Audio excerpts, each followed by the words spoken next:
السلام عليكم ورحمة الله وبركاته. بسم الله الرحمن الرحيم. Kapur baru sebagai obat skizofrenia, penyakit halusinasi, waham, delusi, kekacauan berpikir. Skizofrenia adalah gangguan jiwa yang ditandai dengan gangguan proses berpikir dan tanggapan emosi yang lemah. Keadaan ini pada umumnya diejawantahkan dalam bentuk halusinasi pendengaran, paranoia atau waham yang ganjil, atau cara berbicara dan berpikir yang kacau, dan disertai dengan disfungsi sosial dan pekerjaan yang signifikan. Gejala awal biasanya muncul pada saat dewasa muda, dengan prevalensi semasa hidup secara global sekitar 0,3% sampai 0,7%. Diagnosis didasarkan atas pengamatan perilaku dan pengalaman penderita yang dilaporkan.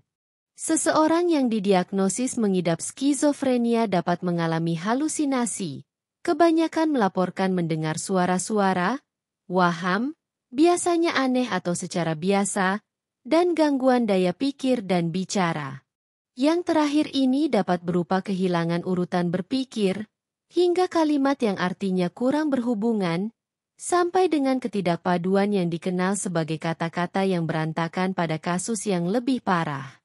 Menarik diri dari lingkungan sosial, cara berpakaian yang berantakan dan tidak menjaga kebersihan, dan kehilangan motivasi dan pertimbangan merupakan hal yang umum pada skizofrenia. Ibnu Sina, seorang ulama serta bapak kedokteran modern dunia, pernah memiliki pengalaman menangani kasus skizofrenia yang menimpa seorang pangeran atau anak raja. Beliau bisa menyembuhkan pangeran yang mengalami gangguan skizofrenia dan depresi berat dengan gejala berupa perilaku manusia yang menyerupai hewan sapi.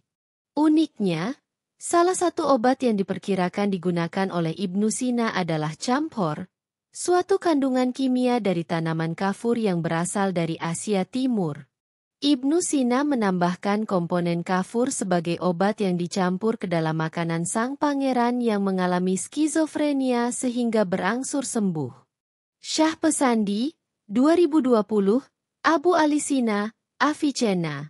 Treatment of the Buit Prince suffering from melancholy with delusional metamorphosis of boanthropy, International Journal of Psychiatry Research, 3, 1, halaman 1-4. Kafur juga dikenal di Nusantara dengan sebutan kapur barus, yaitu kafur yang berasal dari daerah Barus di Sumatera Utara. Kapur barus yang asli adalah semacam getah dan cairan dari pohon Driobalanops aromatica. Tanaman kafur ini bisa dikonsumsi sebagai obat untuk berbagai penyakit. Cara penggunaannya dengan diminum sebagai ramuan untuk kesehatan. Ibnu Sina telah meletakkan dasar penting pengetahuan tentang obat untuk skizofrenia dengan menggunakan camphor yang berasal dari kafur. Di Eropa, penggunaan camphor sangat terkenal pada abad ke-17 untuk mengatasi gangguan mental seperti melankoli, mania, dan psikosis. Camphor telah digunakan sebagai obat untuk gangguan mental hingga tahun 1940-an. Setelah itu, penelitian tentang obat skizofrenia mengarah pada modernisasi senyawa kimia sehingga menghasilkan obat antipsikotik generasi pertama pada tahun 1950-an dengan nama chlorpromazine. Penyebutan antipsikotik sebagai obat skizofrenia mengacu pada gejala psikosis yang dialami oleh pasien skizofrenia. Di antara gejala psikosis adalah halusinasi atau persepsi yang tidak nyata. Pasien skizofrenia yang mengalami halusinasi dapat menganggap dirinya diajak berbicara oleh sosok yang tidak dilihat oleh orang lain atau mendengar suara yang tidak nyata.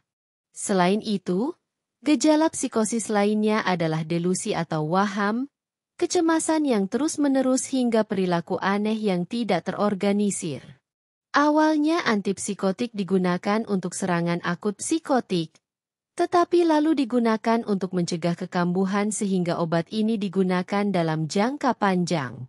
Penggunaannya untuk terapi pemeliharaan bisa dalam bentuk diminum melalui mulut, per oral, atau diinjeksikan, Ikawati, 2002, Farmakoterapi Penyakit Sistem Syaraf Pusat, Bursa Ilmu, halaman 270.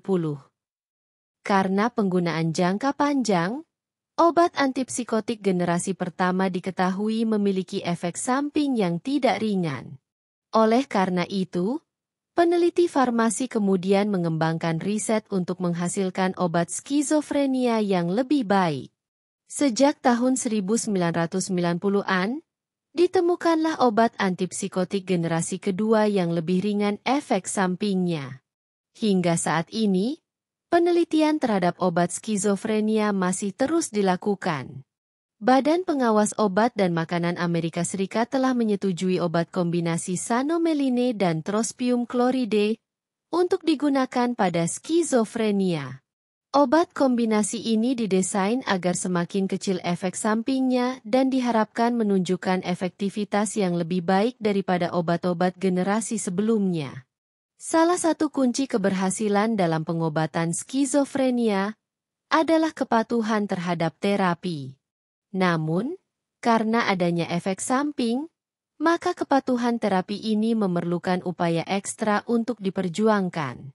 Salah satu keunikan obat antipsikotik yang mendukung kepatuhan adalah adanya warna khusus seperti coklat kemerahan. Warna coklat memang memiliki daya tarik tersendiri bagi pasien skizofrenia. Hasil penelitian menunjukkan bahwa pasien skizofrenia lebih menyukai warna coklat daripada hijau. Tau dan kawan-kawan, 2015, Personality Tricho-Relates of Color Preference in Schizophrenia, Translational Neuroscience, 6, 1. Halaman 174-178.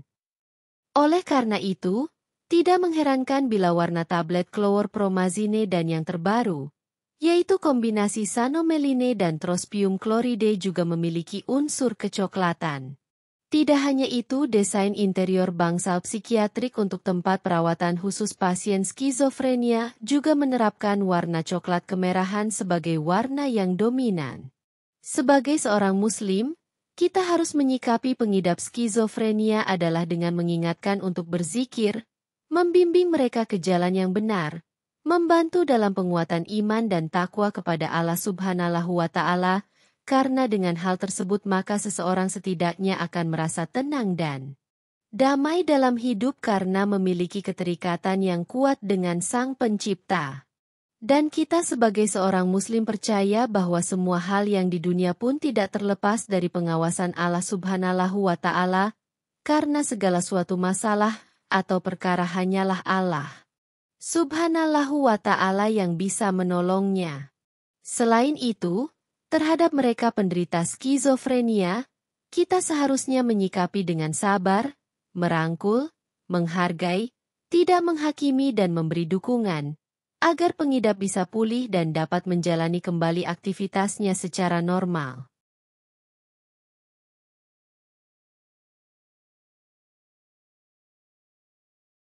والله أعلم بالصواب.